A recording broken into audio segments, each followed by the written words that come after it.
んこんにちは、谷口信輝です。今回はですね、これからの若者を発掘しようというところでですね、今回この御殿場市にある、ウィンズアゲインという会社の、e スポーツスタジオに来ております。そして、今回お招きしたのがこちらの彼、名前は富林祐介と申します。はい、よろしくお願いします。彼が何者なのかというところですけども、なんだっけ？一応2016年の FIA グランツーリスモチャンピオンシップのチャンピオンになります。一番世界チャンピオンになります。すごいね、世界チャンピオンってすごいよね。今は何歳？今年で24です。24。はい。なぜ彼が今ここにいるかということなんですけども、実写のねレースに出てるということで、僕が参戦している 86BRZ レース、それに彼が参加してて、僕はプロクラス、彼はクラウンマンでエキスパートクラスっていうのが出てるんだけど、そこで先日ねモトポリスのレースがあった時にパドック内で e スポーツ世界一が86レース出てきていると、そしてさらに速いらしいという噂をこう流れてきて僕の耳に入ってきたので、どんな若者なのかちょっと見てくるわっつって彼のピットにお邪魔してちょっと話を伺ったっていうのが、始まりなんですけども、彼を使うことになったのはどうしてですか？彼から電話がありまして、はい、去年うちのチームがランキング話をしてまして、はい、でオーディションをして決めたっていうことでした。オーディション他に誰が行ったの？今どなたがいる？知らない。知らない。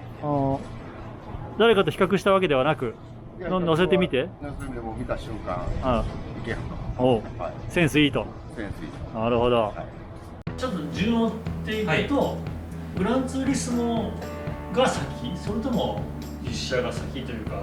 グランツーリスモは本当にガチでというか本気でやりだしたのは高校生ぐらいからだと思うんですけど、初めて触れたのは5歳ぐらいの誕生日に親にグランツーリスモ3っていうプレステ2のゲームを買ってもらって始めたのが先なんで、そこからずっとやり込んでたってわけではないんですけど、時系列的には一応グランツーリスモが先になりますね。実写は普段は乗ってるの？普段はアルテッツァに乗っています。はい、免許取ってずっとそれ乗り続けてますね。18で免許取って最初に買った車がアルテッツァ。アルテッツァです。変わってるね。いやもともともうちっちゃい頃からすごいレースを見に行ってたんで、それこそ谷口さんがレッドラインのアルテッツァに乗って、そんなこと知ってんの？ひろみさんと40番41番で乗られてる頃ぐらいから。すごく詳しい。知らないでしょ誰も。すごいね、詳しいね。すごい、なんか保育園の今だとなんか保育園気持ち悪いなと思うんですけど、保育園の頃の将来の夢がアルテッツァレースに出ることって言ってたらしくて、すごいその時みんなサッカー選手とか言ってる中一人だけですって、今だと気持ち悪いなと思うんですけど、それぐらいレースは好きでしたね、本当昔から。ちょっとなおのこと俺からの好感はアップしたね。そういう車好きってなかなかいないし、で俺が出た頃のレースもね知ってくれてて、でアルテッツァレース出たいっていう夢から今アルテッツァ乗ってってんのね。なんかすごくいいじゃん。応援するよ。この間話を伺ったところだと、去年は別のレースに出てたと。はい、去年はロードスターのパーティーレースというマツダの ND のロードスターを使ったワンメイクレースの東日本に出てましたね。はい、それがレースは初めての年？そうですね、四輪デビューで、それでチャンピオン？そうですね、一応チャンピオンを取ることができました、ね。すごくない？始めた年でいきなりチャンピオンだよ。それはね、やっぱりそのグランツーリスモでやってたことが生きてる、はい、生きてますね。東日本は基本筑波サーキット4戦と、あとそれの日本一決定戦で富士っていう形で、ほとんど筑波だったのもあって、筑波はグランツーリスモでもすごい得意なサーキットだったので、でつい先日ね86オートポリス戦があったんですけども、そこでね彼は予選2番手を予選2番手、はい、で決勝見てたんですけど、あれよあれよと下がってきましたね。生きてきた中で一番悔しかったですね、レース的に。あ、そう。本当に予選も失敗したんですよ。最終コーナー立ち上がりシフトをきっかけで、それがなきゃポールっていうのはあったんですけど、結果的にはそこで自分がポールを取りきれなかったところが全ていけなかったかなっていうのを身に染みて感じたレースでしたね、本当に。ということでですね、最近いろいろ若くて上手でね、速い人たくさんいますけど、今のちびっ子たちがね、カートから始めなきゃレーサーになれないっていう図式だけじゃなく、e スポーツからレーサーになれるっていう図式がだんだんこう増えてくるのかもしれないんでね、ちょっと彼の今後が楽しみですね。ということでね、ざっと軽くちょっと聞きましたけど、今日はありがとうございました。もう帰りましょう。もう帰りましょう。谷口さん、ちょっとせっかく来ていただいてるんで、ちょっと腕前見してもらいましょうよ。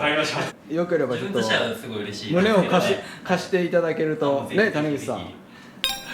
バカ野郎、俺のチャンネルで俺を恥ずかしめてどうすんだよ。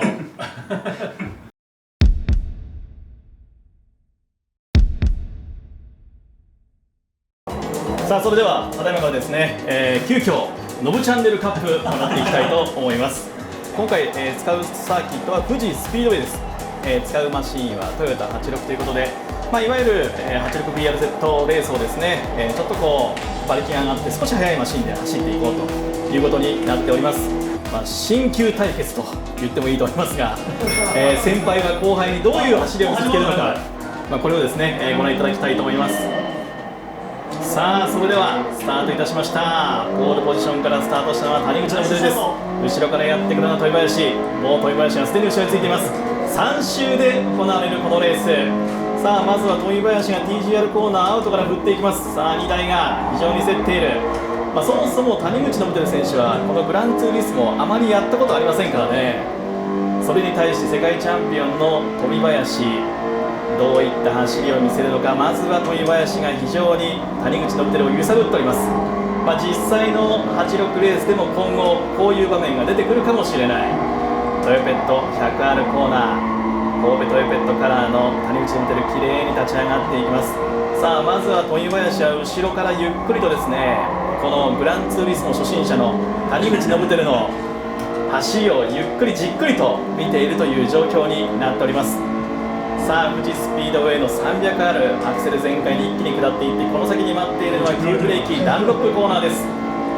さあ、富林のタイヤのサポートをしているダンロップ、そのダンロップコーナーを今立ち上がっていきます。富林としてはですね、このコーナーでは負けられない、そんなコーナーになっております。ちなみに谷口のモデル選手はアドバンコーナーですね、そこでは絶対に富林に負けてはいけないと。タイヤメーカーの看板を背負った2名のドライバーの対決。おっと、ここで富林が少し今インにマシンを進めてきました。さあ、富林選手、今谷口選手の走りここまでどうですか？いや、本当に家でやられてないのかってぐらい、うまくてちょっと抜きどころが今のところはない。さあ、抜きどころがないと言ってますが、うちにグランツーリスモないから。さあ、そして富士スピードウェイ約 1.5 キロのホームストレート現れました。ここはスリップ使いたい放題です。今190キロ、200キロ、86レースでは本来、ありえないその速度域まで伸びてきました。さあ、両者まずは谷口のモデル、富林がインに入ってくるのを防いでいきます。さあ、レーサー2周目、おっと、ここで富林アウト側からタイヤいっぱい使っていきます。谷口のモデルがちょっと心配だ。さあ、谷口のモデル、富林の動きを見ながらアクセルワーク少し間違えてしまったのか、テールスライドをした状態で TGR コーナーパスされてしまいました。さて、今度はコカ・コーラコーナー。今オレンジの子当たったよ。さあ、トヨペット 100R コーナー立ち上がっていきます。さあ、現在トップは富林、後ろから谷口のモデル、暴れるリアを抑え込みながら走っていきます。そしてアドバンコーナーです。このアドバンコーナーで谷口選手、この後見せることができるでしょうか。さあ、このアドバンコーナーの立ち上がり、谷口のモデル選手非常に速いですね。さあ、じわじわと近づいてきます、谷口のモデル。さあ、やってきます。富林先頭、世界チャンピオンのもう真後ろ、ブレーキング合戦だ。ダンロップコーナーどうだ、並べるか。おっと、ここはいかない。さあ、谷口、これはかなり見せています。ダンロップコーナーを立ち上がっていく、きれいに立ち上がっていきます。さあ、現在トップは富林、13コーナーです。この13コーナー右、非常にですねテクニカルで、おっと豊林テールスライド、世界チャンピオンも谷口のモデルのプレッシャーに負けています。さあ GR スーパラコーナー2台並んだ状態で入っていく。そして最終パナソニックコーナーです。さあこれは素晴らしいレースになっている。谷口の出るパナソニックコーナーインに入ってきた。ここはなんとか富林を抑えていきます。そしてホームストレート、このホームストレートが最後のホームストレート。この後はチェッカーを抜きます。さあ谷口選手がスリップと言っていますが、谷口選手もう一周なんだよね。そうです。この次がファイナルラップになりますが、谷口選手どうですか？この1コーナーで刺す。この1コーナー、それ言っちゃダメだと思います。さあ聞かれたかな。富山選手、刺すそうですがどうですか？いや、聞こえてないんで聞こえてないですね。さあ谷口選手が TGR コーナー刺すことできるでしょうか。ブレーキング勝負インに入ってきた。谷口伸びてる。ここで前に出ることできるか。さあ谷口ドリフト状態。さあ富林と接触してここはいけなかった。それでも両者のその差はまだまだ縮まっている。さあ本当に近い状態でコカ・コーラコーナーです。谷口伸びてるが今非常にですね、この世界チャンピオン富林に対してプレッシャーを与えています。富林はそのプレッシャーに負けないように気持ちを整えてトロペットかかるコーナーに入っていく。さあもう富士スピードウェイ半分終わりました。ここから半周です。谷口の出るアドバンコーナーで刺すことができるか。ここは富林にじわじわとその差を広げられている。気持ちが焦っていく分どうしても車の運転がですね派手になっているんですが、上出来じゃねえ俺。さあこれ上出来じゃないです。まだ抜かなきゃダメです。さあダンロップコーナー、富林のコーナーで谷口の出る前に行くことができるか。ブレーキング勝負だ。2台が並んでいく。谷口ちょっと軽く接触、しかし非常にクリーンなレースです。さあどうだ。2台が揃ってこのダンロップコーナー立ち上がって13コーナー、富士山に向かって一気にアクセルを入れていきます。さあ谷口の出るいけるか13コーナーインからギリギリ行く。そして CR スープラコーナーです。コーナーも残すところあと2つ。さあ谷口の出る少しミスがあった。全く乱れないのは富林、綺麗な走りを見せています。今シーズンからスーパー耐久初参戦、その富林がですね、まずはこの前哨戦となるノブチャンネルカップトップで最終コーナー立ち上がってきました。さあ谷口の出るを抑え込むことができるか。今ホームストレートチェッカーフラッグが用意されている。谷口の出るいけるか。谷口の出るいけるか。さあトップチェッカーは見事富林選手です。おめでとうございます。そして2番手わずかに及ばず谷口の出る選手、お疲れ様でした。これは上出来だってノブチャンネルカップ、見事ですね、優勝は富林選手でした。おめでとうございます。そして第2位は谷口伸びてる選手です。お疲れ様でした。これはねマジ俺頑張ったと思うよ最初めっちゃ焦れました本当に。はい、谷口さんお疲れ様でした。はい、今ねちょっとこの世界チャンピオンをね軽く揉んでやりましたけど今のねかなり僕がこう後ろ行ったら有利になるセッティングになってるからなんとなくいい勝負になってたけど全然本当は話にならないんだけどねいやびっくりしました。スタートしてってなんかもうちょい余裕あるかなと思って結構後ろで様子見たらところどころ離れてくんでちょっとやばいと思って結構焦らされましたね。すごい緊張感がありました。